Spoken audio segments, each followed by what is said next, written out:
Hello guys, എല്ലാവർക്കും എൻ്റെ വീഡിയോയിലോട്ട് സ്വാഗതം. അപ്പോൾ നമ്മളിന്ന് ഉണ്ടാക്കാൻ പോകുന്നത് കണവ തോരൻ അല്ലെങ്കിൽ കൂന്തൽ തോരനാണ്. അതിന് വേണ്ടിയിട്ട് നമുക്ക് അത്യാവശ്യം വലിയ കൂന്തൽ തന്നെ കിട്ടിയിട്ടുണ്ട്. അപ്പോൾ നമ്മൾ ഇത് വെച്ചിട്ടാണ് തോരൻ ഉണ്ടാക്കാൻ പോകുന്നത്.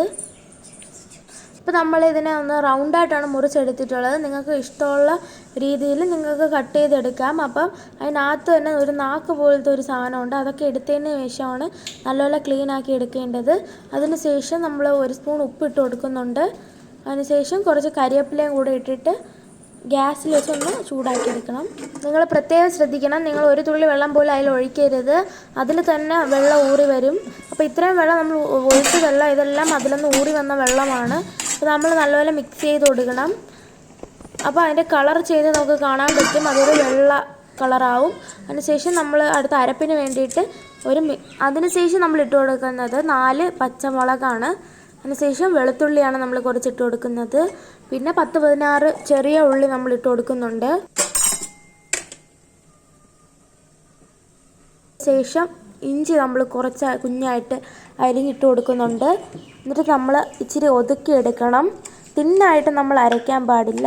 എന്നിട്ട് ആ കണവ കൂന്തൽ ഇങ്ങനെ വെന്ത് വരുന്ന പരുവമാകുമ്പം നമ്മൾ ആ ഒരു അരപ്പ് അതിലോട്ട് ഇട്ട് കൊടുക്കണം. ഈ ഒരു ഇതിലാണ് അത് കണവയിൽ പിടിക്കുന്നത്. അപ്പോൾ കണവ നല്ല പരുവായിട്ട് വരുമ്പോഴത്തേക്ക് നമ്മളൊരു ജാർ എടുത്തതിന് ശേഷം അതിലോട്ട് അരമുറി തേങ്ങയാണ് തിരുകി ഇടുന്നത്. അതിനുശേഷം നമ്മൾ പൊടികളാണ് ഇതിലോട്ട് ചേർത്ത് കൊടുക്കുന്നത്. 1/2 ടീസ്പൂൺ മഞ്ഞൾപ്പൊടി. അതിനുശേഷം ഇട്ട് കൊടുക്കേണ്ടത് നിങ്ങൾക്ക് ആവശ്യാനുസരണം തേങ്ങ ഇടാവുന്നതാണ്. അതിനുശേഷം നമ്മൾ ഇട്ട് കൊടുക്കുന്നത് മുളക് പൊടിയാണ്. അതിനുശേഷം നമ്മൾ കുരുമുളക് പൊടി 1 സ്പൂൺ തന്നെ ഇട്ട് കൊടുക്കുന്നു. ഈ അരപ്പ് നമ്മൾ ഒന്ന് ഒതുക്കിയെടുക്കണം. നല്ല തിന്നായിട്ട് അരയ്ക്കാൻ പാടില്ല ഇതിൻ്റെ കൂട്ടുകൾ. അതിനുശേഷം നമ്മൾ വെന്ത കണവയിലോട്ട് ആ ഒരു മിക്സ് നമ്മൾ ഇട്ട് കൊടുക്കണം. അതിനുശേഷം നല്ലതുപോലെ മിക്സ് ചെയ്ത് കൊടുക്കാം.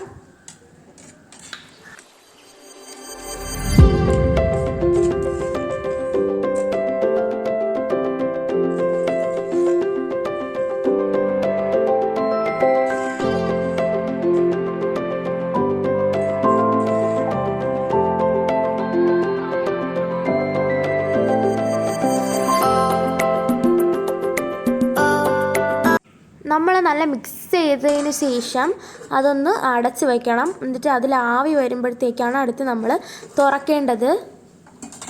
അടച്ച് വച്ച് കുറച്ച് സമയം കഴിയുമ്പോഴത്തേക്കും അത് നമ്മളൊന്ന് മിക്സ് ചെയ്ത് കൊടുക്കുമ്പോഴത്തേക്കും അതിലത്തുള്ള വെള്ളം വറ്റി തുടങ്ങിയതായിട്ട് നമുക്ക് കാണാൻ പറ്റും. അപ്പോൾ ഈ ഒരു ടൈമിനാണ് നമുക്ക് ഉപ്പോ കുരുമുളകോ എല്ലാം കുറഞ്ഞിട്ടുണ്ടെങ്കിൽ അത് ഇച്ചിരി ആവശ്യത്തിന് ഇട്ട് കൊടുക്കേണ്ടത്. അപ്പം നമ്മൾ നേരത്തെ ഇട്ടതിൽ ഉപ്പ് ഉണ്ടായിരുന്നു കൃത്യത്തിന്. അപ്പോൾ നമ്മളിപ്പോൾ ഉപ്പിടുന്നില്ല. ഇപ്പം നല്ല ഒരു ഡ്രൈ ആയിട്ട് തന്നെ വന്നിട്ടുണ്ട്. നമുക്ക് കാണുമ്പോൾ തന്നെ നമുക്ക് മനസ്സിലാവും. ഇങ്ങനെയും ചോറിൻ്റെ കൂടെ കഴിക്കാവുന്നതാണ്. പക്ഷെ ഇങ്ങനെയും ചിലവർ ഉപയോഗിക്കും. അപ്പോൾ നമ്മളിതൊന്ന് താളിക്കാൻ വേണ്ടിയിട്ട് നമ്മളൊരു കടായി ചൂടാക്കിയതിന് ശേഷം അതിലോട്ട് വെളിച്ചെണ്ണ തന്നെ ഒഴിച്ചു കൊടുക്കണം. അത് ഇങ്ങനെ തിളപ്പ് വരുമ്പോഴത്തേക്ക് നമുക്ക് അത് അറിയാൻ പറ്റും. തിളപ്പ് വരുമ്പോഴത്തേക്ക് നമ്മൾ ഇട്ട് കൊടുക്കേണ്ടത് കടുകാണ്. അപ്പോൾ അത് നല്ലതുപോലെ തന്നെ പൊട്ടി വരണം.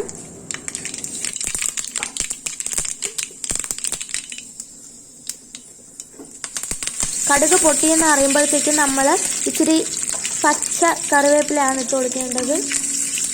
എന്നതിന് ശേഷം നമ്മൾ ഇച്ചിരി മിക്സാക്കി കൊടുക്കണം. അപ്പോൾ ബാക്കിയുള്ള കടുകും എല്ലാം പൊട്ടാതായിട്ടുണ്ടെങ്കിൽ അതും കൂടെ പൊട്ടി അതും കൂടെ ആ കറിവേപ്പില.